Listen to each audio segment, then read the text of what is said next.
President, I'd also like to ask our distinguished colleague, paano naman po yung mga substandard projects? Lagyan naman natin liability ng contractor sa substandard projects. Kaninang umaga po, kahapon yata, nahulog yung bubong dun sa Albay, sa probinsya ng, napaka-notorious ng probinsya ng aking nanay. Sa Albay, kaninang umaga, nahulog yung covered court sa ulo ng mga estudyante dahil sa bigat daw ng ulan because they used trapal and siyempre napondohan yung ng tubig ang trapal at nahulog. It's all over social media. It was in the news today.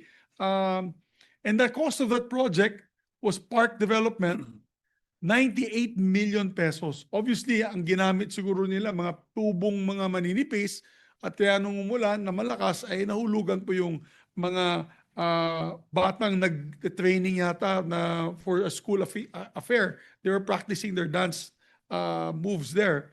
And going to that, can we not charge the substandard contracts and contractors with estafa as well? Kasi, I think we can, Mr. yes, President. Mr. President.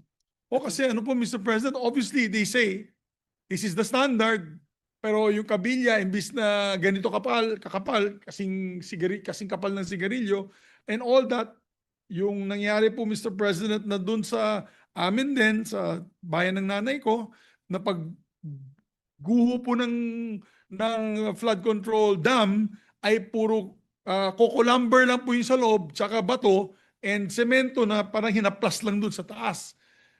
That alone, being substandard, Mr. President, I'd like to ask my distinguished colleague, would that be considered, first of all, substandard? Well, if it's substandard, then it's substandard, Mr. Yes. President. Kasi So, may standard po sila, di ba? How Yes. to build in per square that inch. is and correct, meter Mr. and all. President. So, Pero, it's Mr. not- President, I do not wish to mention the name of God in vain, ano? Pero ito nangyayari ngayon, parang siguro nagalit na yung God, nagsunod-sunod si Crising, si Dante, si Emong, para lumabas itong lahat ng issue na ito. Imagine, Siya pang nagano.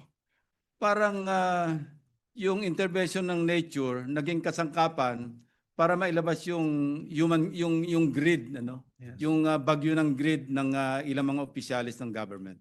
Yes, I agree with you. Mr. President, God works in mysterious ways. And I think that was God's way of saying, of course, like you said, we don't want to use God's name in vain. Pero that's their way of, God's way of saying na, uy, bulaga,